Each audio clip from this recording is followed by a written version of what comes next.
السلام علیکم، کراچی سے ڈاکٹر سلطان رضا۔ آج کا ٹاپک 9 مولود سے 3 ماہ کے بچوں کی کیس ٹیکنگ۔ 9 مولود بچے جب آپ کی کلینک میں آتے ہیں تو ظاہری بات ہے وہ کچھ نہیں بتا سکتے۔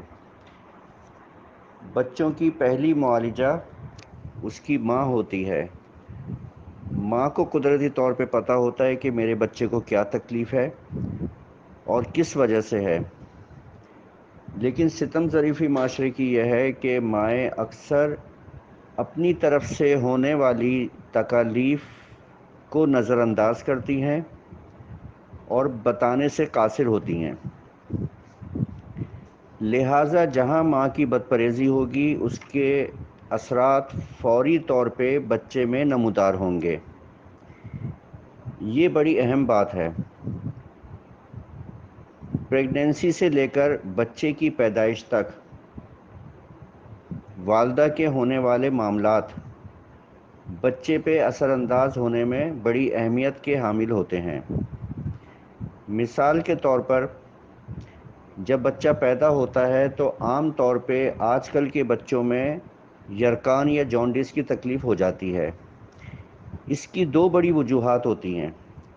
اکثر معالجین اور اکثر ڈاکٹر یہ بات کہتے ہیں کہ جی یہ تو معمول ہے، پیدائشی بچوں کو جونڈس ہوا ہی کرتا ہے، لیکن یہ نہیں بتاتے کہ اس کی وجہ کیا ہے۔ وجہ اس کی یہ ہوتی ہے دوران حمل استعمال ہونے والے وائٹامنس، دوران حمل استعمال ہونے والی دوائیاں اور الٹی سے متعلق یا کسی بھی تکلیف سے متعلق جو ادویات استعمال کی جاتی ہیں ان کے گہرے اثرات جگر تک پہنچتے ہیں، اور بچے کی پیدائش ہونے کے بعد وہ اثرات بچے میں نمودار ہوتے ہیں جونڈس کی صورت میں۔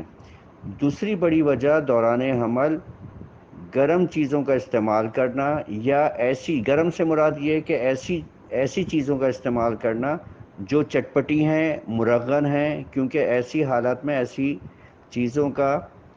چیزوں کی بڑی خواہش ہوتی ہے، جیسے ٹکے وغیرہ اور باربیکیو کے آئٹم۔ اس کے استعمال کے بعد بھی پیدا ہونے والے بچے میں جونڈس کی تکلیف اکثر ہوا کرتی ہے۔ میں ایسے بچوں کو ہمیشہ چائنا 30 دیا کرتا ہوں۔ یہ انفینٹس کی جونڈس کی بہت اچھی دوا ہے۔ اصل میں بچوں میں جو تکالیف ہوتی ہے وہ 3 طرح سے ہوتی ہے۔ یا تو ناک بند ہونا، کان میں تکلیف ہوگی، گلے میں تکلیف ہوگی، یہ ایک تکلیف شمار کی جاتی ہے۔ دوسرے سینے کے امراض ہوں گے۔ نمبر 3 پیٹ کے امراض گیسٹرائٹس کی صورت میں ہوں گے۔ پہلے یہ ہوا کرتا تھا کہ 1.25 مہینہ یا 40 دن مائیں پرہیزی کھانا کھاتی تھیں تاکہ پیدا ہونے والا بچہ محفوظ بھی رہے اور اس میں کوئی ایسی پرابلم نہ آئے، لیکن آج کل کوئی ماں پرہیز کرنے سے قاصر ہے، جس کی وجہ یہ ہوتی ہے کہ رات دن بچہ روتا ہے، گیسٹرک پرابلم ہوتی ہے، ہیوی غذا بھی ماں کی استعمال ہوتی ہے، جس کی اذیت بچے کو اٹھانی پڑتی ہے۔ گیسٹرائٹس کی پرابلم کے لیے بھی بہت اچھی دوائیاں ہومیوپیتھک میں موجود ہیں۔ میں پہلی تکلیف سے متعلق آپ کی خدمت میں عرض کروں۔ پہلی تکلیف یہ ہوتی ہے کہ کان میں تکلیف ہوگی، یا گلے میں تکلیف ہوگی، یا ناک بند ہوگی۔ اس کی بڑی وجہ ماں کی بدپریزی ہے۔ ماں کا ٹھنڈی چیزوں سے پرہیز نہ کرنا، ٹھنڈے پانی کا استعمال کرنا، ٹھنڈی ہوا، اور رات گئے یا شام میں بچوں کے کپڑے دھونا یا پانی کا استعمال کرنا اس صورتحال سے بچے کو گزارتا ہے۔ اس میں بہت اچھی ادویات موجود ہیں، مثال کے طور پر بیلاڈونا، ناک بند ہونے میں نیٹرم سلف، پلسٹیلا، کالی بائی کرومیکم، یہ اچھا کام کرتی ہیں۔ اب آپ آ جائیے سینے کے امراض کی طرف۔ سینے کے امراض میں زیادہ تر بچوں میں کنجیشن آف چیسٹ ہوتی ہے، کھانسی ہوتی ہے۔ اس میں انفینٹس کی بہت اچھی دوا نیٹرم سلف ہے۔ نیٹرم سلف عام طور پہ سینے کی خرابیاں جو عام طور پہ پیدا ہونے والے بچوں میں ہوتی ہے اس میں بہت اچھا کام کرتی ہے۔ پیدائشی طور پہ جن بچوں میں آکسیجن کی کمی ہوتی ہے اور ڈیلیور ہونے کے بعد ہی وہ نیلے ہو جاتے ہیں، سانس لینے میں تکلیف ہوتی ہے، ان کے لیے بہترین دوا کاربوویج استعمال کی جاتی ہے۔ پیٹ کے جہاں جہاں امراض ہوں گے، پیٹ کی تکلیف ہوگی، گیسٹرک پرابلم ہوگی، اس میں اکثر تکالیف کی دوا دینے سے پہلے معالج کو بچے کے اسٹول سمٹمز کے اوپر دوا دینی چاہیے۔ اسٹول کے سمٹمز کیا ہیں؟ اور بچے کا کیسے پتہ چلے گا کہ گیسٹرک پرابلم ہے؟ اصل میں بچے کو آپ سیدھا لٹا لیں، اس کے ٹانگوں کو سمیٹیں، ٹانگوں کو سمیٹنے کے بعد پیر کی جانب سے تھوڑا سا آپ آگے کی طرف بڑھائیں گے تو بچہ اچھلے گا اور اپنی پیٹ کے بل کروٹ لینے کی کوشش کرے گا۔ اس سے پتہ ہی چلتا ہے کہ بچے کو گیسٹرک پرابلم ہے۔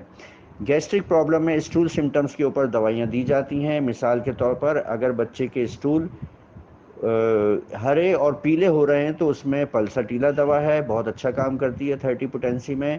اگر ہرے پیلے دستوں کے ساتھ الٹی ہو رہی ہے اور الٹی میں یہ سمٹمز ہوں کہ بچہ الٹی کرتے ہی سو جاتا ہے تو اس میں اچھی دوا ایتھوزا ہے، 30 پوٹینسی میں دن میں 3 مرتبہ دی جا سکتی ہے۔ اور اس کے علاوہ اگر بچے کے اسٹول اب اگر بچے میں پیٹ کی تکلیف ہے، گیسٹرائٹس کی پرابلم ہے اور اس کو اسٹول پیلے پھٹے پھٹے آ رہے ہیں اور اس میں سفید پھٹکیاں دہی جیسی ہیں، کرڈ لائک، تو ایسے میں دوا چائنا بنتی ہے۔ یہ عموماً بچے کے دودھ ہضم نہ ہونے کی وجہ سے ہوتی ہے۔ جو بچے ماؤں کے دودھ پہ رہتے ہیں، ماؤں کو چاہیے کہ ایسی کوئی غذا استعمال نہیں کریں جو بچے کے لیے باعث تکلیف بنے، اور جو بچے اوپر کے دودھ پر ہوتے ہیں ان کو اکثر گیسٹرک کی پرابلم رہتی ہی ہے۔ تو لہٰذا بچوں کی تکلیفوں میں اس بات کا بڑا عمل دخل ہے کہ ماں اپنے پرہیز پہ خصوصی توجہ دے۔ اب اگر بچے کو قبض ہے، 2-3 دن کے بعد اسٹول پاس ہوتے ہیں اور وہ سافٹ ہوتے ہیں تو اس میں اوپیم بڑی اچھی دوا ہے۔ اس کے علاوہ اسٹول اگر قبض کے ساتھ ہوں، سخت ہوں، ڈارک ہوں تو اس میں برائیونیا بہت اچھا کام کرتی ہے۔ عام گیسٹرک پرابلم کے ساتھ اگر کانسٹیپیشن ہو تو اس میں لائکوپوڈیم شیرخوار بچوں کی ایک اچھی دوا ثابت ہوتی ہے۔ یہ سینے کو بھی ٹھیک رکھتی ہے، سینے کے امراض سے بھی بچے کو محفوظ رکھتی ہے اور نمونیا جیسا اثرات کو بھی بچوں سے دور رکھتی ہے۔